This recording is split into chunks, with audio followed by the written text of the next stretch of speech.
Good morning, good morning. Good morning, LinkedIn Live. We're live. I almost didn't make it, as I was just saying to Colette backstage, hot footing it across the resort. But here I am, live on a Friday morning. How are you all doing? If you're watching it live, please say good morning in the comments. Hopefully the technology is working, so we'll be able to see your comments.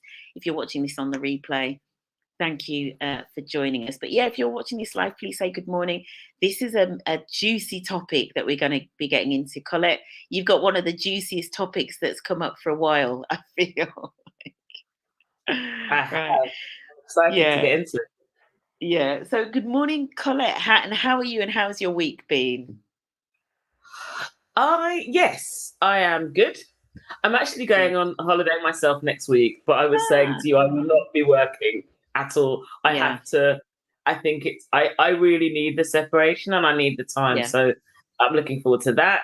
But the week has been good. I feel Yeah. that the energy is very much people coming back to it and maybe coming back to things at a pace which doesn't take into account the fact that it's been a period of holiday and Yeah. also that people are, you know, everyone is getting back into it at once, which means if Yeah. people have kids and schools and, Yeah.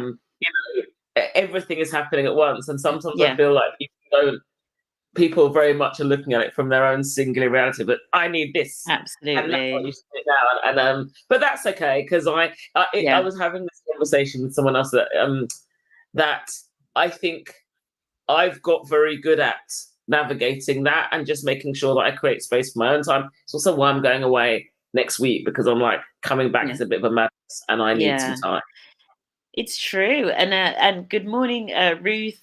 Ruth's joining us. Good morning, and I think there's something about that. I'm calling it the back to school energy. Whether or Yeah, not you've even got kids, right? Even in the workplaces, it's like people have come back and they're like 200 miles an hour. Like everybody's like, right, this has got, I've rested and now I'm in sort of work mode. So if that's you, I hope that you are looking forward to putting your feet up mm, at the weekend. So I am joined by the amazing. Colette Phillips from Brands by Me. It's Colette Phillip, actually, isn't it, without an S? From Brands by Me. If you don't know Colette, please do go and check out Colette's profile and connect to sort of like figure out what she does. But I was doing a little bit of stalking through your profile, Colette, as I like to do. And so your background is primarily kind of like you're a real sort of like marketing, brand and strategy expert, and then you've then combined that with also your sort of like anti-racism and inclusion work, which obviously is great because as we're going to get into this conversation, there is this thing around authenticity for organizations in terms of how they show up in the public space, right? So what is it that got you first of all into like sort of marketing and brand? What is it that attracted you to that, and then how did you blend it with the anti-racism work? Well, I was reflecting on this. I started my career 24 years ago, pretty much to the day. Wow. And I had done a business course at university, business in German, and I Mhm. was looking for a graduate role that was in and around marketing, but didn't Mhm. rely on any further study. So I joined the advertising industry. Right. And I worked in advertising for 8 years, very big agencies on very big brands. Yeah. And then I slightly shifted my career, and I it's really interesting because I've been working for 24 years now exactly, Mhm. and my career is literally in thirds. So a third of my life, my professional life, was in advertising industry, working on big Yeah. brands for agencies, and working on big brands at a time where there wasn't really brand agencies. It's very different now. There's brand consultancies that are very like us, Yeah. very specific about building brand strategy. That didn't Mm. exist. So in the advertising agency, we'd pick that Mhm. work up so that we could work out what we needed to Right. advertise. So think about who a brand is, what it stands for, what makes it stand out, so that we could Yeah. advertise it effectively. Um, Right. and so and that gave me my first introduction and grounding in brand strategy. And then I went to work. I moved and went to work in 4 brands. And Mhm. my first brand role, and probably my favourite brand role, was working at Barnardo's, the children's charity.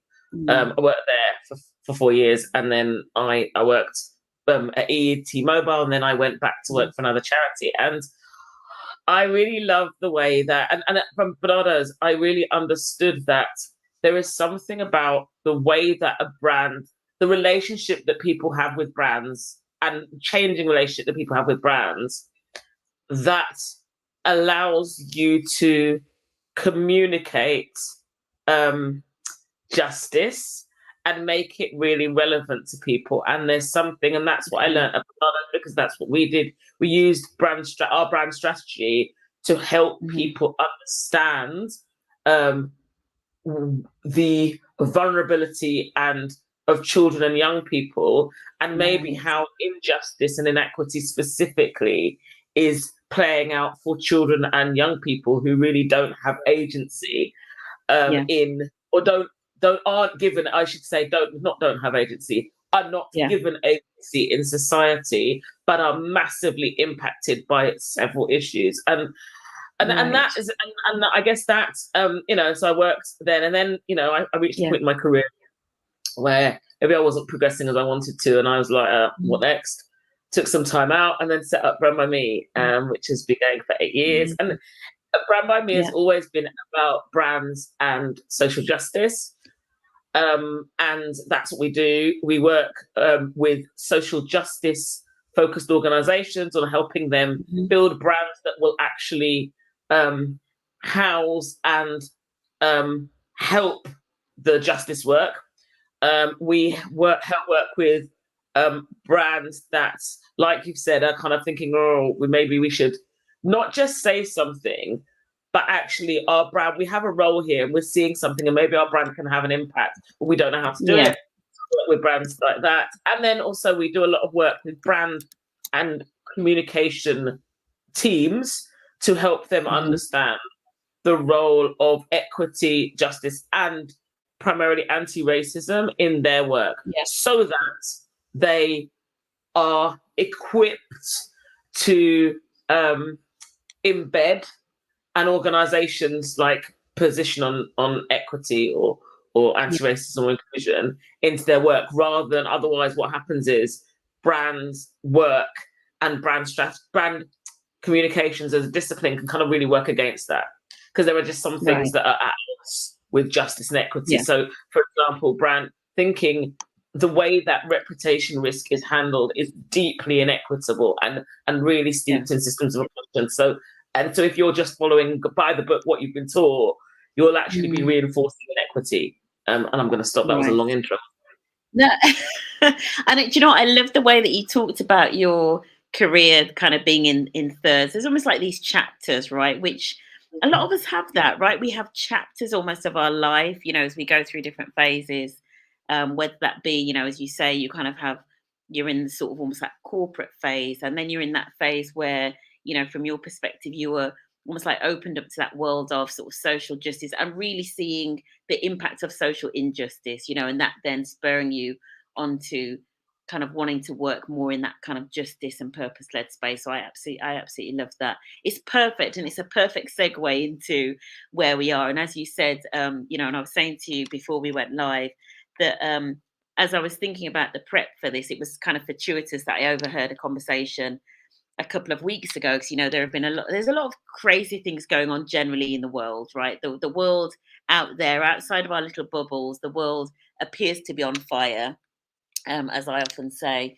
And obviously we had in the UK, we had riots, etc.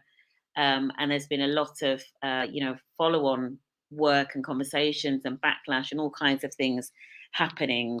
And so, it does kind of lead us to our first sort of question or conversations, which is, should organizations say something when something big like that happens? So a bit like when, it was the killing of George Floyd, or for example, we've got the Gaza war that's going on. Should organizations say something, or should they just stay stum? Should they just be quiet? I'd love to get your thoughts on this, Colette.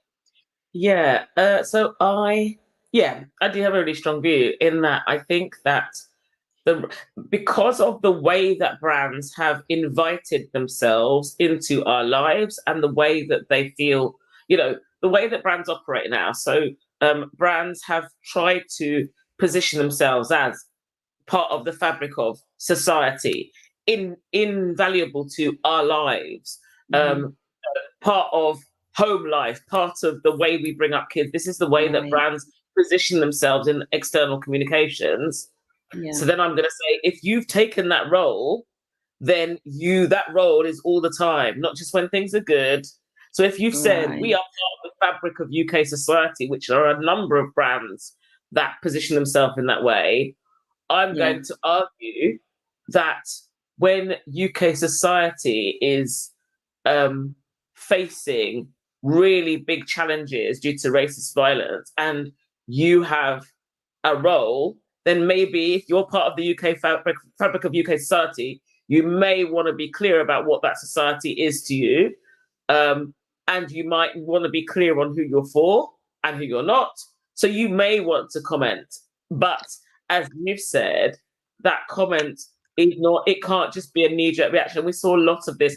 I have to say, I'm really I don't talk about what happened in 2020 as being down to the violent murder of one man, because I think that was a convenient anchor point for people to link it to, but I don't think that's what's happening. So it was a catalyst, wasn't it? Almost. I think I guess it was a media moment, right? It was a media focus point versus because I think the media moment allowed people to get sight of a movement that had been happening for a long time on both sides of the plot. So anti-racism did not start in 2020, and certainly there was there were a number of movements that had been ready and prepared and working, and then what this small moment of media visibility did for, again, something, because I don't want to do people an injustice in terms of many people in the US and around the world are murdered at the hands of authorities and the police. This one hit the headlines because media time, pandemic, but actually it was, and I think the catalyst was the movement that sat behind it. So anyway, back to that. But we saw this. So people are like, oh, we suddenly need to speak up. Brands that, had previously actually been super racist. Brands that had not said anything at all. Brands that had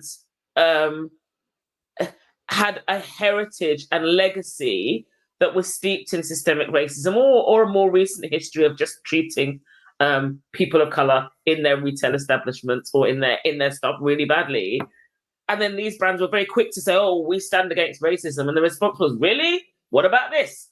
And what about you when this time you did this? And I think that's okay, that accountability, frankly, because I think that it should be, if you're positioning yourselves, then you also should be clear about your position on these things. And that's really important. And brand, as a discipline, it is, it is very simple to do that and make part of your brand. The issue is that often people within agencies and people that run brands are disconnected from the reality of some of these injustices. They're protected from them because of their position because of their position in an organization, because of their position in relation to different forms of oppression. So, we think about it like, so I am Black woman, but I am not disabled. I am a cis heterosexual woman. So that gives me a very specific position in relation to some of the oppressions. So some of them I'm going to have lived experiences with, some of them I'm not. But I'm an equity expert, so I understand this. If you don't, you will wade in and just start saying stuff, and it's like, actually, you have no reality or understanding. And so I say, yes, it's really important. You've been very vocal about the fact you are fabric of UK society, one of the UK's best. And then I'm like, so cool. Now the UK is going through this. You need to say something. However, you also need to be making sure that it's backed up in action, and you need to have thought through your response. And all of those things need to happen relatively quickly, because you don't have the luxury. And I will be clear about this. there are many things. I worked for commercial brands for even in the house in commercial brands for years, Mhm. and I know that there are many things that you can do to move very quickly when you want to. So saying, oh, you know, we just need to think this through and taking ages is not really okay when, as you've said, the world is on fire. So I think Yeah. that brands should comment. I don't think every brand needs to comment, but I think actually, Mhm. depending on how you positioned yourself, also depending on who your audience is. So there's some brands that I think have a role and responsibility because of what they do or what they stand for or Right. what they've done. And I think those brands need to be commenting too. Yeah. I also, Yeah. yeah, that's it. So I think the answer is Yeah. yes, but I don't think it can't be a knee jerk. Yes, it can't be a knee jerk reaction. It needs to be backed up through action, and you need to be prepared that when you do speak up, people are going to put you immediately under the microscope, and that's okay because perfection is an unrealistic. It's an impossible state. So it's okay to say yes, we are now speaking up because we have a role and responsibility to do so. We may also have not always got it right in the past, and Yeah. we recognize that. And here's what we're doing, and Yeah. here's what we've done. Yeah. And that There's humility is a really important.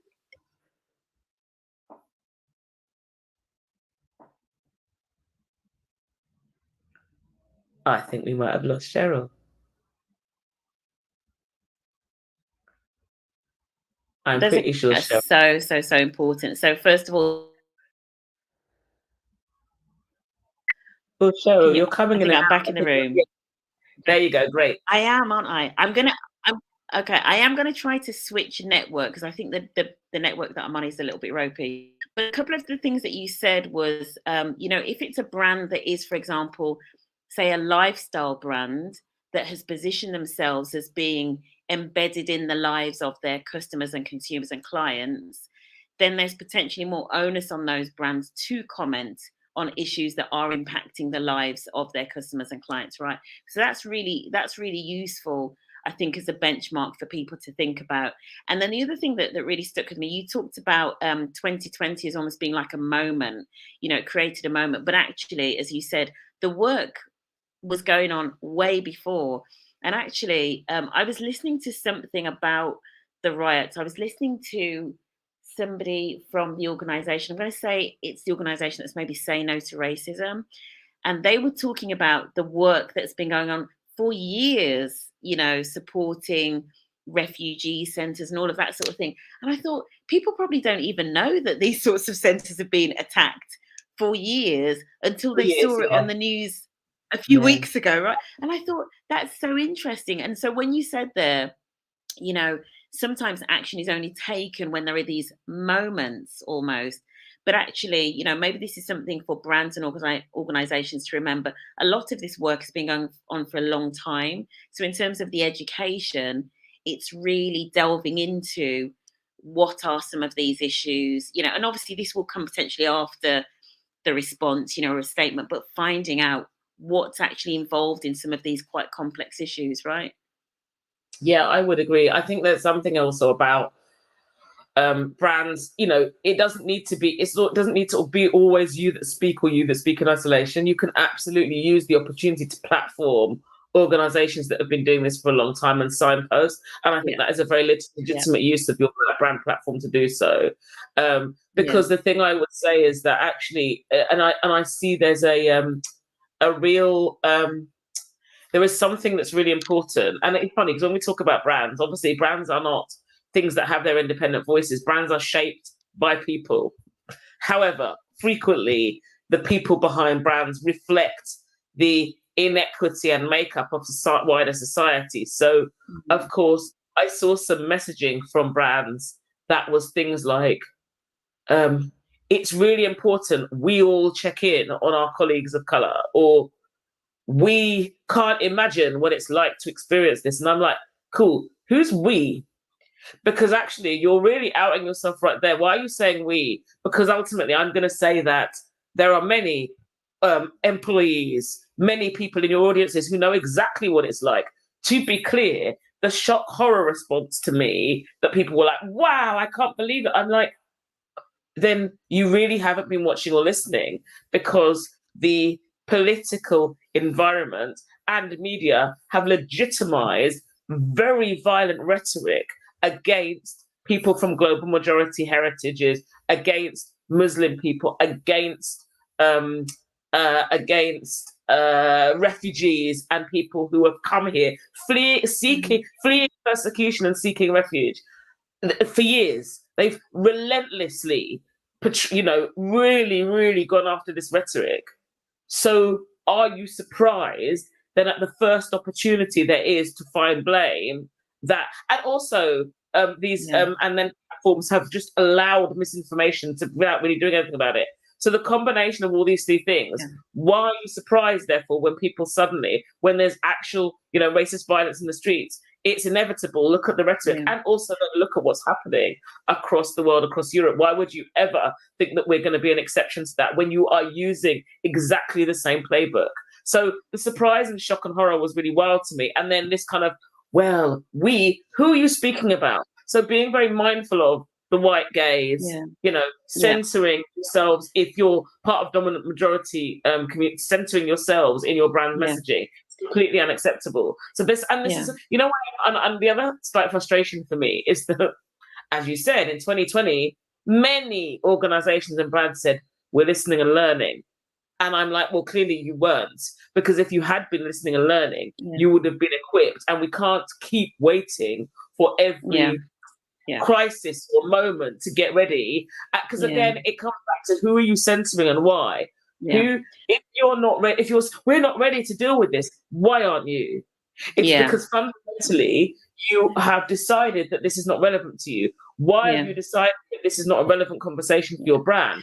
Is it potentially because you yourself are white, or you yourself hold privilege, or even you yourself, if because we know, I love this quote by Nova Reid, who said, we need brave leaders, not foot soldiers of white supremacy. And often I think that white supremacy can be enacted by anybody. It's a system of oppression, including people that you might argue might experience it. And that, because it becomes because there's currency and there's kudos in doing so. If you're in an oppressive system, you gain power by upholding it.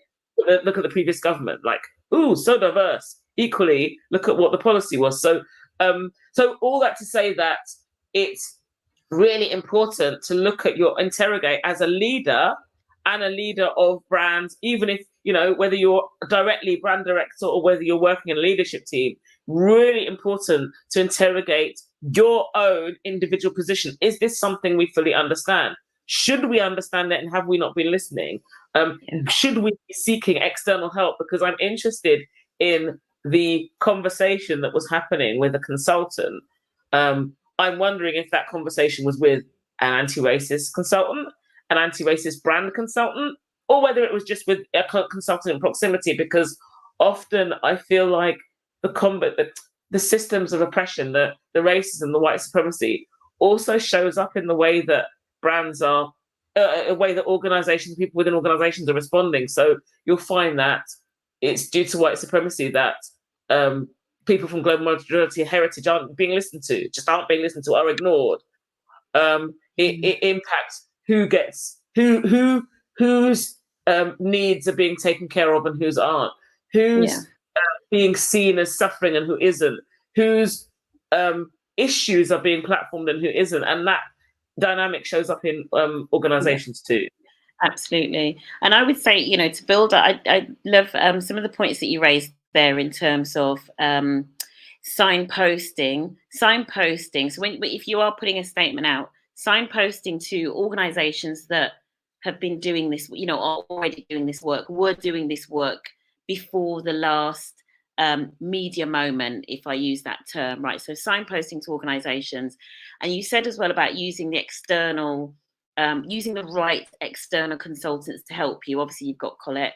And I would also signpost people to internally your employee resource groups, your employee networks, and getting their advice. We're not talking about, sort of like exploitation here, but certainly checking in with your employee networks to get their views on what you're saying and what they feel you need to do, right? Because, they would love to get involved in that sort of work. So definitely use them where possible, right?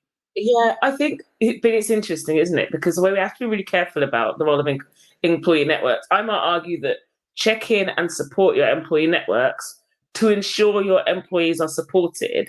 Don't lean Yeah, on them for free consultancy. It's not because then that happened a lot, and because the power dynamic is off. For the simple reason is your employee networks, even if you have a leadership sponsor, I'm going to argue that the role of an employee network is there to support and provide solidarity and safe space for employees. It's not free consultancy work. It's not, oh, can you look over this statement? Because I've seen firsthand, actually, through my work with many clients, that employee networks are often bombarded with, can you look at this? Can you look at this? Can you be involved in this? And I'm like, actually, employee networks are solidarity spaces for employees to seek community and find common ground and talk away from maybe the gaze and scrutiny of leadership. So it's not appropriate to be leaning on your network and going, oh, sorry, I want to make the statement. Can you have a quick look? No, sorry, no. Actually, that's not the place. That's not the place. Even if, yeah, you know what, even if, well, I'd argue for people in employee networks, you might be sitting there thinking, well, I want to get involved. And I'm like, cool. But then you need to yeah, make sure that this is a value exchange yeah, and that it's clearly you are being recompensed for your role in doing so. So if you yeah, are, you're leading an employee network and you're also doing this yeah, consultancy, then I would argue that should be a formal job description. It should be recompensed, maybe, in terms of you getting time from your actual job to do this. So then it becomes absolutely. part of your role, because then, undoubtedly this Yeah, is going to give you professional expertise. It might be something you're super passionate about, but you can't just take on this labor, because ultimately, as I said before, the same societal power dynamics of racism are going to play out here too. So if yeah, you are a person from global majority heritage and then you are working with white leaders, they are going to be leaning on you. You are going to be underpaid compared to them. They're going to expect more work from you than they would from others. All these power dynamics will play out. So actually, it is really important that you are very mindful and clear yeah, on your position and who you're here for. Employee networks are yeah. here for employees. You focus in on your solidarity for your colleagues coming together to create these spaces. I would argue that's probably where your focus needs to be, because otherwise, you said, you Cheryl, you said it. You were like, not in an exploitative way. I'm going to argue that because of the power dynamic and structure in organizations, it can only be an exploitative way. Yeah, it's very interesting. We probably have a slightly different view, which is absolutely fine, right? Because this is not an echo chamber.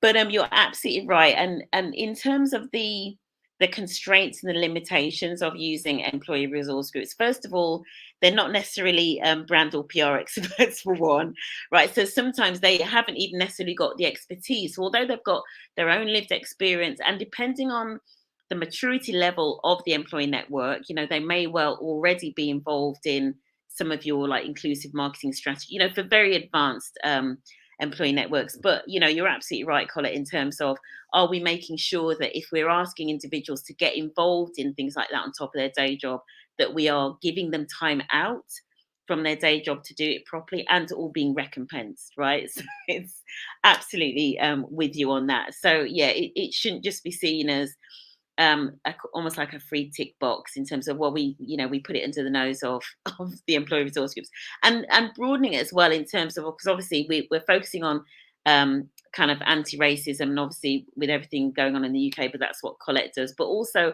I've kind of heard this come up recently, particularly for the LGBTQ community and a lot of the trans phobia that's out there, and again, that rely almost like an over reliance sometimes on the employee networks to do a little bit of the heavy lifting. So companies do need to proceed with caution in terms of how you use, in inverted commas, that resource, rather than support and work with to kind of co-create and co-design and co-respond to these issues, right?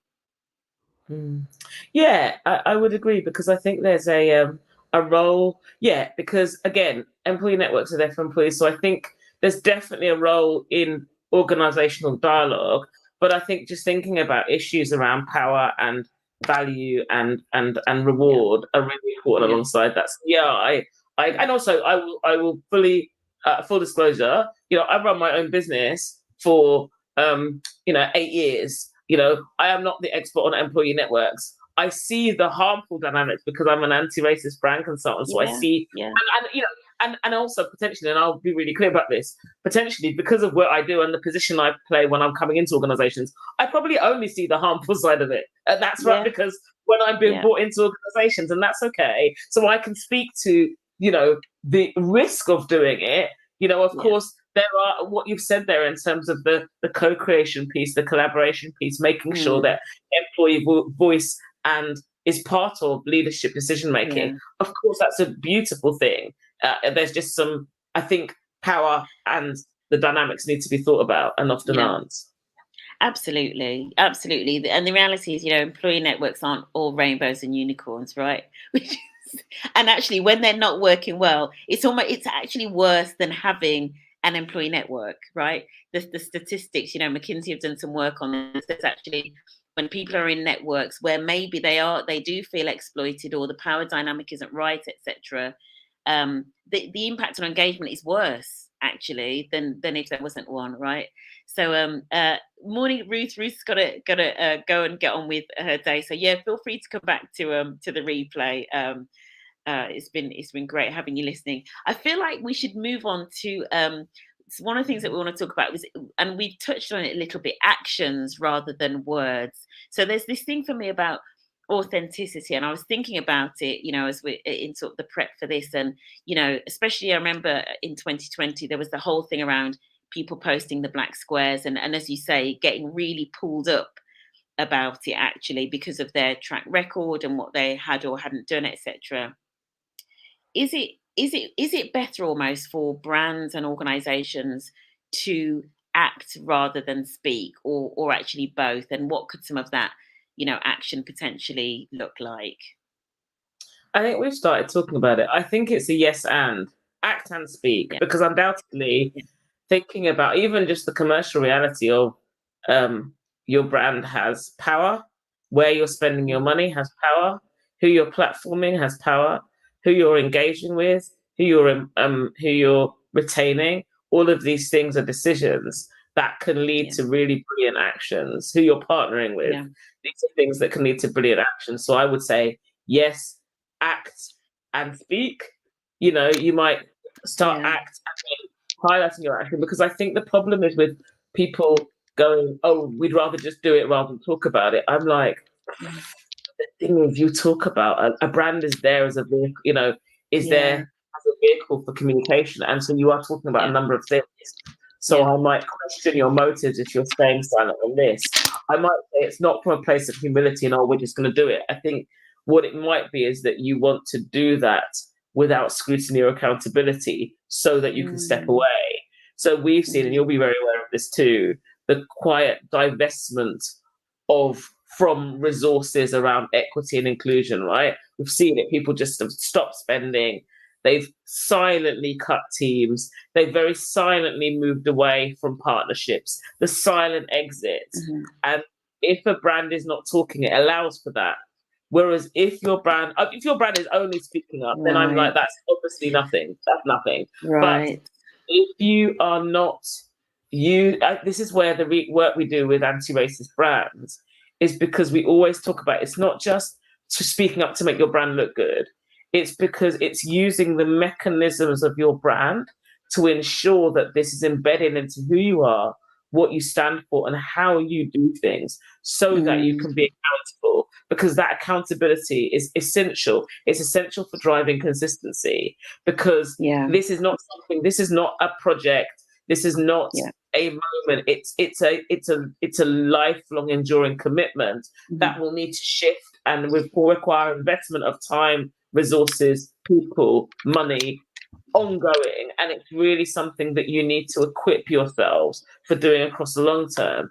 And there's, in the same way that brands, they kind of invest in, you know Mhm. up, updating your product, or making sure that your technology and systems are up to date. It's the same thing. You need to invest in your anti-racism work, in your equity work, in Mm. that way as well. You need to constantly make sure that Yeah. everything you're doing is aligned and up to date, and then and how and making and where it's about the commenting, but it's also about the deeper messaging, and then where that's rooted into Yeah. your brand, it allows for you to be held accountable, and that's a really good thing. Yeah, I love that. It is that accountability. It was, as you were talking, it reminded me of, when we talk about sometimes, putting a goal out there in the universe or saying it publicly makes you more likely to stick to it, right? Because you put it out there now and people have heard you say it. So definitely that thing about accountability. Yeah, and there are some really interesting examples of action and the ability of action to change things. And I don't want to be like too naive and see the past with rose tinted glasses, but some of the things that I thought about, for example, I think you might be too young for this, but I thought about the apartheid movement and the fall of that in South Africa. And when you look back, and I'm not saying it was all bright, there was a lot of campaigning organizations that were working behind the scenes. But if you look at the power, it's often the power of brands and organizations saying, we are not going to work with that organization, or we are not going to be behind that, or we are not going to put our advertising spend there. That often has a lot more power actually than the statements are great, and you're right in terms of the statements help to drive that public accountability, so that you can't just kind of quietly moonwalk back out of some commitments and nobody knows about it, right? But it's the action often that gets other organizations to change, right? That action where you take the coin away or whatever, right? That's often what drives the change. Yeah, I agree. But then yes, absolutely. And how will people know about the action unless you are communicating it? So I think the two go hand in hand. But you're absolutely right. I would argue that you can start with your statement, but you better back it up very quickly with some meaningful and sustained action. Otherwise, you will open your brand to to criticism, and rightfully so. Yeah. People will be coming Yeah. for you, and rightfully so. But Yeah. it's interesting because what people do is they hide behind. They're like, for fear criticism, we'll say nothing, and I'm like, no, that's an untenable position, because, as you said, I love that moonwalking out of commitments. I really love that. It's true. Moonwalking back out. It's absolutely right. It's beautiful language, and I'm totally going to be doing that. I love that because it's true. It's like this awkward, like it's moonwalking back. It's true from their commitment. Absolutely, that's exactly what it is. I love that. Because also, you know what? The smooth movement as well. It's not jerky jumping backwards. It's like this smooth, really smooth and slick. It might even look good as you're doing it. You're actually exiting, like really looking good. Yeah, it's such a great analogy. I love it. Oh dear, yeah. Yeah, you can totally have that one. You can totally have that, Colette. Okay, but I feel like we've this has been a really good conversation, and hopefully anybody that's watching it that either has put something out in recent weeks, because I know a lot of organizations have put statements out. So I think there is a takeaway there that Colette mentioned that I think is really important. If you have put a statement out, what next? Like, what are you doing? You can't just put the statement out and then nothing happens. You need to make sure that there is some kind of follow-up, whatever it looks like. And if you don't know what it looks like, then you need to get in touch with Colette or another expert to figure out what that looks like, and make sure that that you are plugged in, so that you're not, when the next crisis happens, you're not scrambling around again for another statement, and then people can't point at you and say, well, you haven't done anything since 2020, so why are you even saying anything, right? So there is that thing about, just because you've said something a couple of weeks ago, it doesn't stop there. There has to be that continuation, otherwise it is just diversity washing, as it's called, and it's not authentic. So that's really important. Any other final tips, Colette, that you want to leave people with if they're watching this, and maybe they haven't put anything out in the last couple of weeks, and they are for example, a lifestyle consumer brand that wants to be there, but they're still kind of struggling, or they're still nervous. Any tips for those sorts of organizations? I might say that your silence at points speaks volumes, and the decision to say silent is also an active decision, and particularly, I would say, look back at your positioning, look back at what you've said. So if you've spoken in 2020, I might argue that you probably need to. I'd also argue that it's never too late to say and do and start. So people are like, oh, Yeah. we should. When you're looking backwards, or maybe we should have said something. Well, it's never too late to, because Yeah. as we said, systemic racism did not start in the summer where the racist violence we saw. Certainly didn't start in 2020. There's always going to be a role for you starting this work. And if the need for statement starts this work, if it is you're looking at and you're looking back and you're listening to your employees who are saying, we are really unhappy because no one checked in on us, even the acknowledgement of that and the acknowledgement of it, and then the work can start from there. The work can always start. That's it. The work can always start. It's never too late. If you now reflect, I've seen, it's been really lovely, actually. This has been the thing also for global majority-led organizations, where people now are going, we've taken a little bit of time because we were actually affected by this directly, or, we were involved in live cleanup of communities to reflect and respond. I absolutely think that reflect and respond is an absolutely I think it's an appropriate and it's a fine position. And I think, linked to what we said at the beginning, I think sometimes this haste and this back to school, everyone must do something now, means that we get a lot of flurry and then silence. And I think that's also dangerous, where we need consistent momentum. And so it's okay to join the conversation. It's okay to speak now. It's okay, even better, to act now and act sustained with thought. It's always okay to start this work, and that's what my message would say. Absolutely. Yeah, I absolutely second that. And almost like I would sort of add in kind of having these things on your radar, going back to what you were saying at the top, Colin, if you, particularly if you are a brand, particularly a consumer brand who positions yourself as being part of the lives of your consumers and clients, then you almost need to like have it as part of your policy and process, that actually you're staying abreast of what's going on, you understand what those issues are, so that when things flare up, you're not just caught off guard, right? Because you're embedded in it. Absolutely. Brands will have, we talk about, some people have, you have a positioning, and therefore you have position statements, and those statements are backed up by action and action plans. And this is no different. I think that you really, if you aren't thinking about it, I'm going to say it's because you think it doesn't affect you. And I'm going to say that or for leaders that feel that way, I'm going to get them to interrogate why that is. Because as you've said, it's thinking about, we are, there are so many, it's part of kind of who we are. There's nothing on brand where you have a positioning and then just suddenly scrabble around and say something. It's just not the way that things are done.